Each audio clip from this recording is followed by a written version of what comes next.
is 10 minutes at 9 a.m. and your sunset is 30 degrees.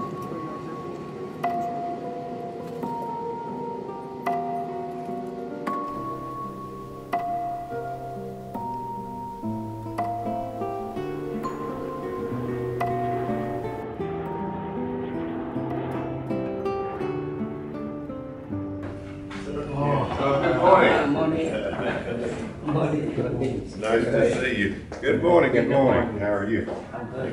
Good morning. Hello, how are you? I'm good. Hello, good morning. Nice to see you.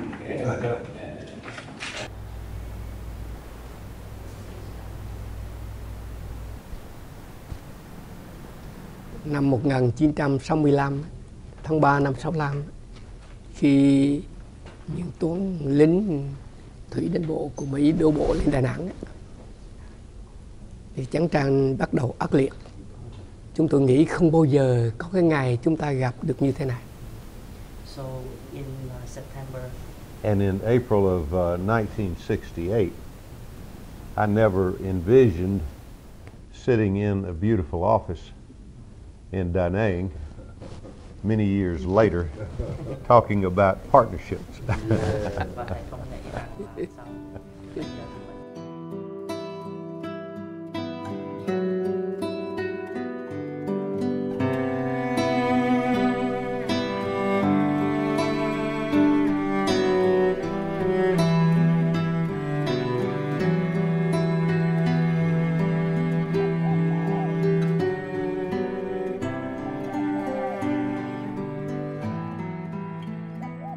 Tôi sinh ra ở cái vùng đất mà trong kháng chiến chống Pháp là một cái xã anh hùng, là xã Điện Tiến. 6 tuổi thì tôi mồ côi mẹ, và cuộc đời bắt đầu từ đó là tự lập.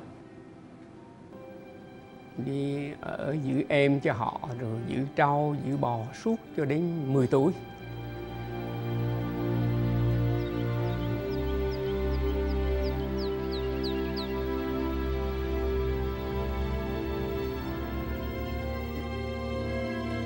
Tôi gặp bộ đội, thì bộ đội kéo tôi đi liên lạc.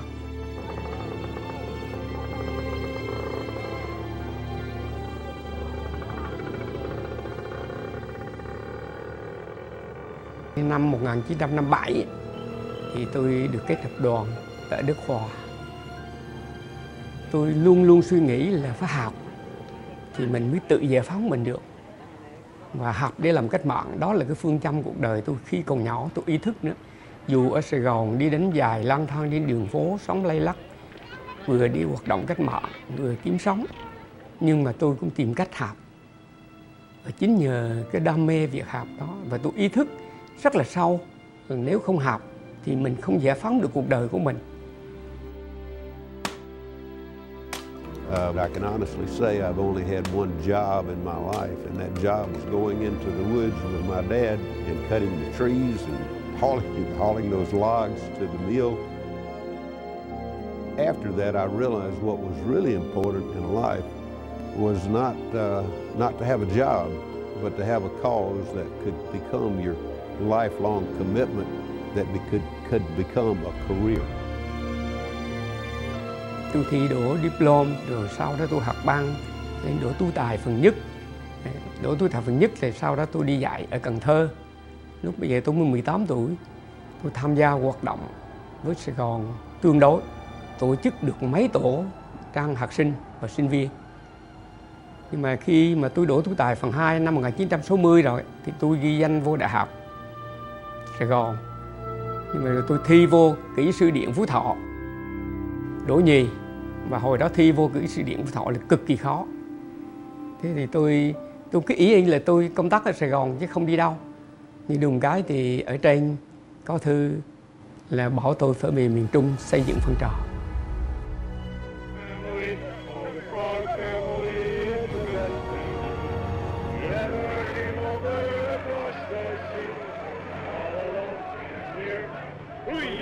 What I remember well, I remember very well, going through training as a young lieutenant, and then getting orders to to Vietnam, and I left the United States early April 1968. And I arrived here in Da Nang, and immediately they placed me on a plane and flew me to Chu Lai.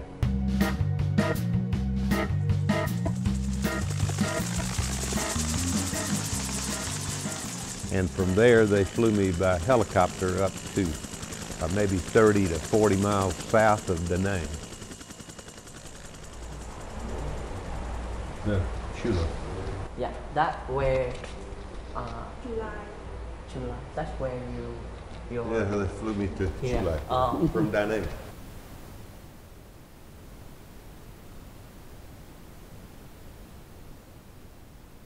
Trên đưa tôi về tổ chức phong trào tại Huế, đưa cái lực lượng học sinh, sinh viên lên, nó làm một cái lực lượng ngồi pháo cho sau này.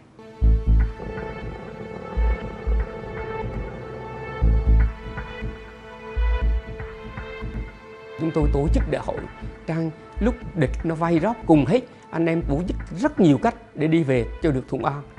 Với sự tham dự của 40 người, bầu ra một ban chấp hành.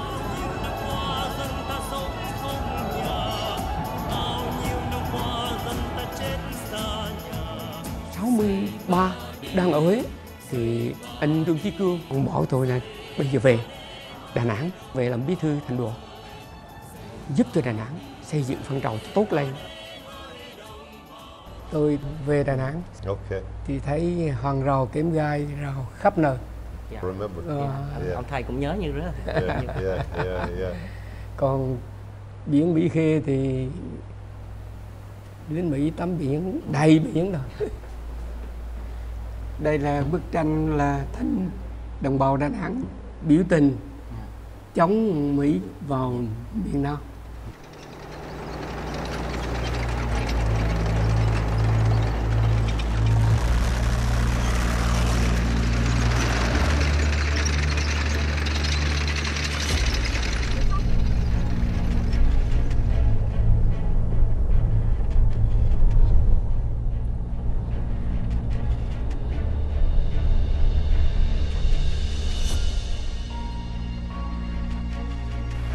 The war is dirty and brutal and difficult. Why must we take this painful road? We fight because we must fight. If we're to live in a world where every country can shape its own destiny,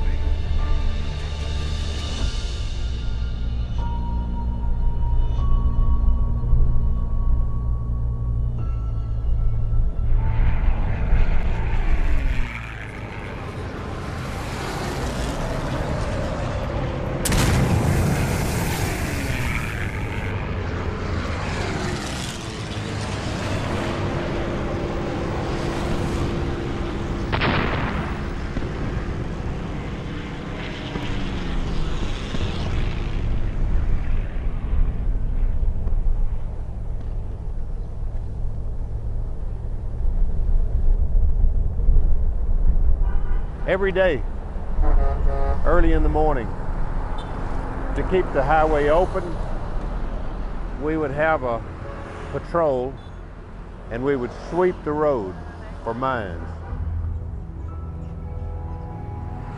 And the VC had planted about 8 or 10 mines along this road on this side.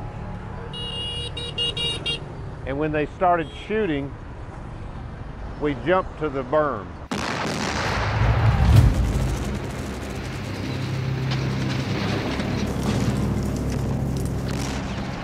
There were several Korean Marines killed on this side and several other American Marines wounded.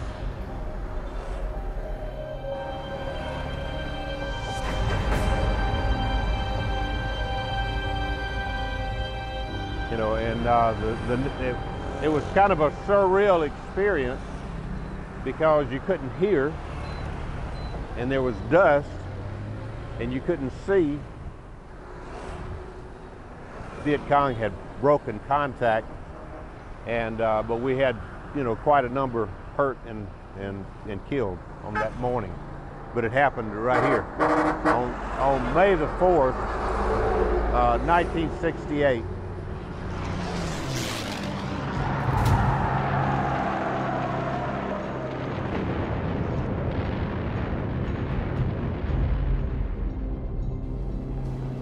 Bọn B-52 đánh suốt ngày đêm.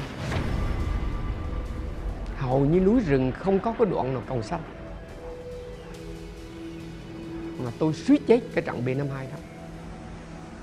Tôi chỉ chậm mấy giây là tôi chết thôi. Thì tôi xuống khe, tôi súc miệng.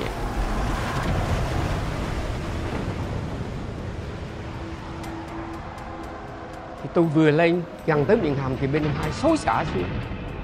Và nó đẩy tôi vô miệng hầm một cách tự động. Các cây AK trong hầm gãy hết. Và 6 người ở trong hầm cháy chết. Tôi có tham gia vào những trận đánh mà ác liệt nhất ở núi rừng Thừa Thiên. Tôi bị thương mấy lần. Có lần tưởng như chết rồi, không thể sống được. Bởi vì cả đơn vị còn có mấy người thôi. You think how many we lost 58,000 troops here. And you think how many families were disrupted by that. Many lost their fathers, they lost their brothers, their sons. The war is very expensive, not just in money, but it's very expensive in the lives that are disrupted and changed completely.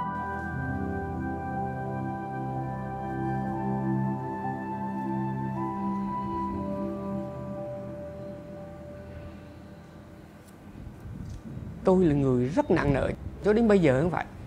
Là nặng nợ với anh em ở chiến trường, họ hy sinh quá lớn trước mặt mình. Có những ngày chết cả 100 người trước mặt mình.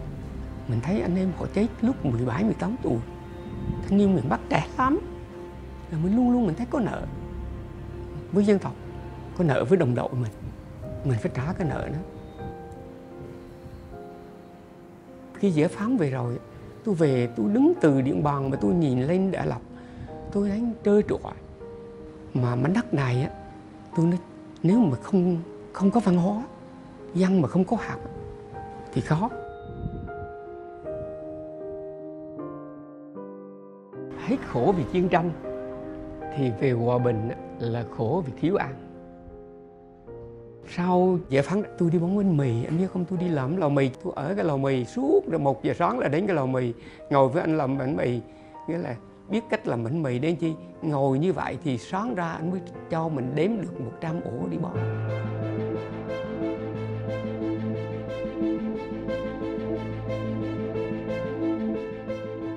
Hồi nó khó khăn mà, rồi làm bánh mì rồi cái anh làm lò mì nó anh đột quỵ. Cái xóa cái tôi phải đi làm nước mắm nhỉ, xuống bến cá 2 giờ sáng xuống sắp hòn vậy nó ăn cực. Mua cá về cái rồi làm nước mắm đi bỏ cho cơ sở thôi, chủ yếu anh em cơ sở nuôi mình, bỏ cơ sở nội thành đó, rồi mỗi người mua giùm lít đó. Nhưng mà tôi cũng sống qua ngày. Đất nước sau nhiều năm chiến tranh, không riêng tôi, ai cũng khó khăn, nhưng rồi cũng sẽ vượt qua. Giờ nhìn lại thấy cái thời mình tham gia cách mạng là cái thời đẹp nhất của thời trai trẻ của mình. I think the frustration of Vietnam probably contributed to me thinking about other career paths. And so I realized that not just a bachelor's degree was enough. And that's when I focused on earning the master's degree and then eventually the doctoral degree. And it's true that with more education comes more opportunity.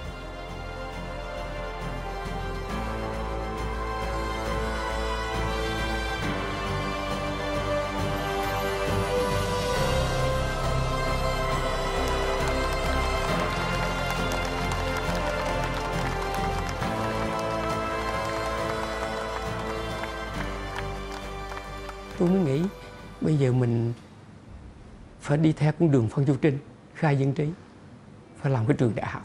Tôi viết cái đại học.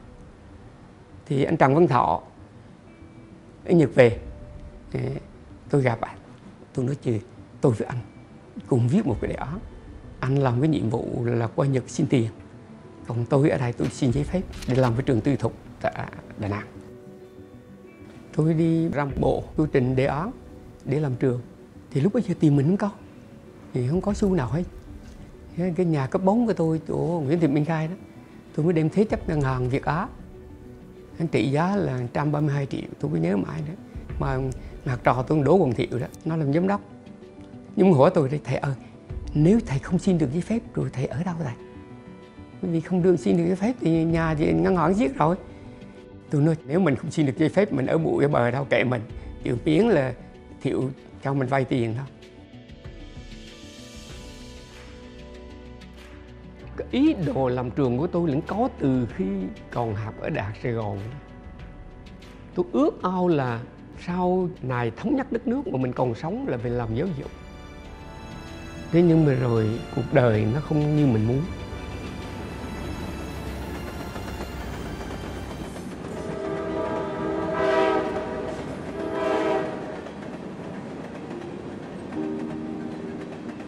Anh biết tôi đi ra Hà Nội, tôi thống kê lại đàng hoàng đó, đi tàu lửa đó, 37 chuyến tàu lửa, ngồi ghế cứng để gói cơm, bà vợ bên đó nấu cơm đi, cái hồi đó mình nghèo, không có tiền.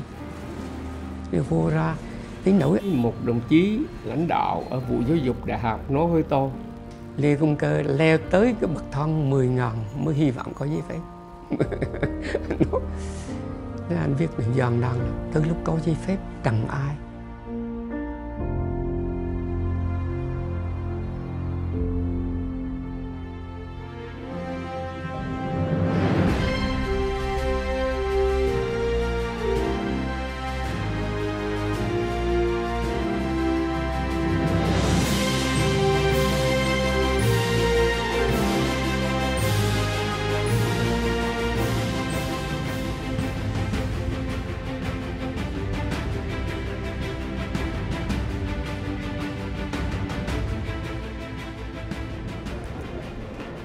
Today, I am announcing the normalization of diplomatic relationships with Vietnam.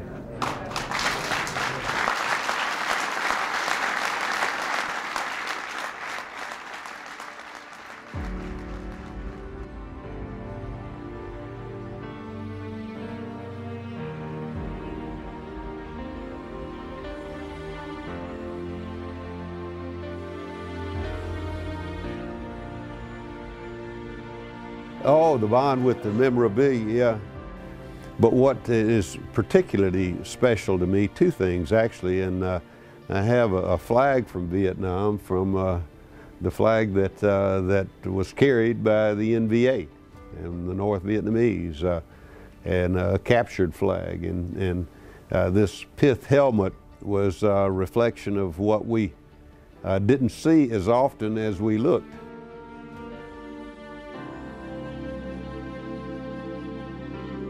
I began to realize after Vietnam how different the world truly is from the way we were led to believe it was by not being exposed to it. It's without that understanding that appreciation rarely develops. Appreciation generally will follow understanding.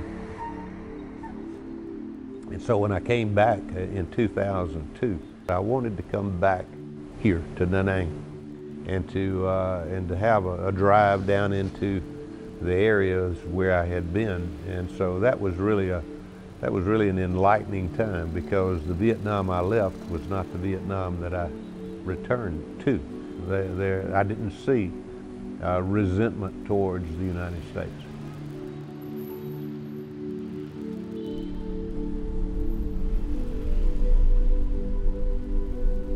After we had our first graduation ceremony on February the 28th, 2008, a young lady with the national television station, and she surprised me, and she put her microphone in front of me, and she said, "How does it feel coming back after 40 years?" And without really thinking, I said, "Well, when we came the first time, we were carrying bullets. But when we came back, we've carried books."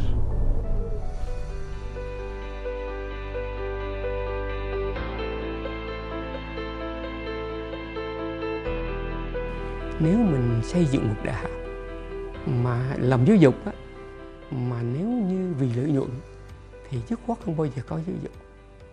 Vì khi tôi học ở Sài Gòn, tụi Tây nó giảng bài, nó nói rất kỹ. Giáo dục là đào tạo ra con người.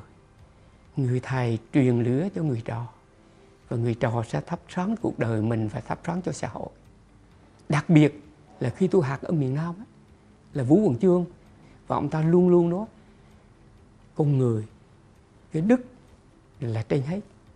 Đó. Mà đức đó là người thầy phải dạy cho người trò câu cái đức đó.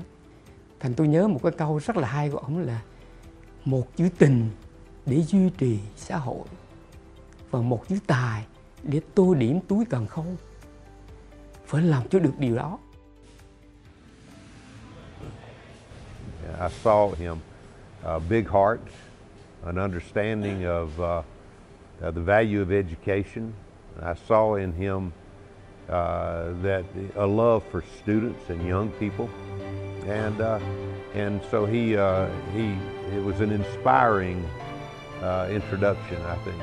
You know, I have great respect for him and for what he is doing here. He really is changing the world right here in Da Nang.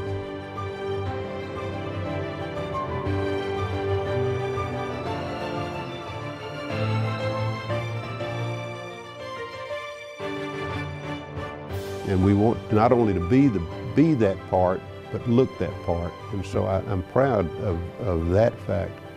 I'm proud too of the outreach of Troy University. We have, and you do things through partnerships. You do things such as our partnership with Dewey Tan.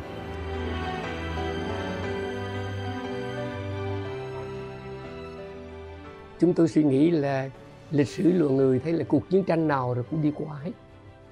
Và chỉ còn lại là giữa con người với con người là mối tình thôi. And Troy University is very proud to partner with Dewey Tan University to educate the young people of Vietnam and America.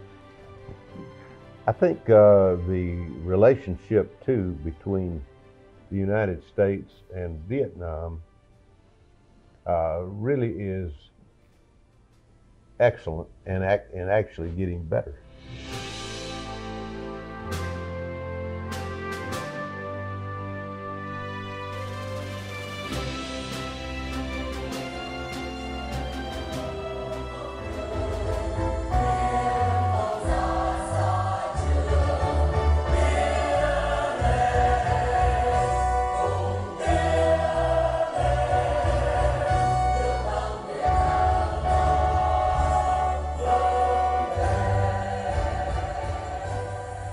This is our very first commencement ceremony with Dewey Tan University.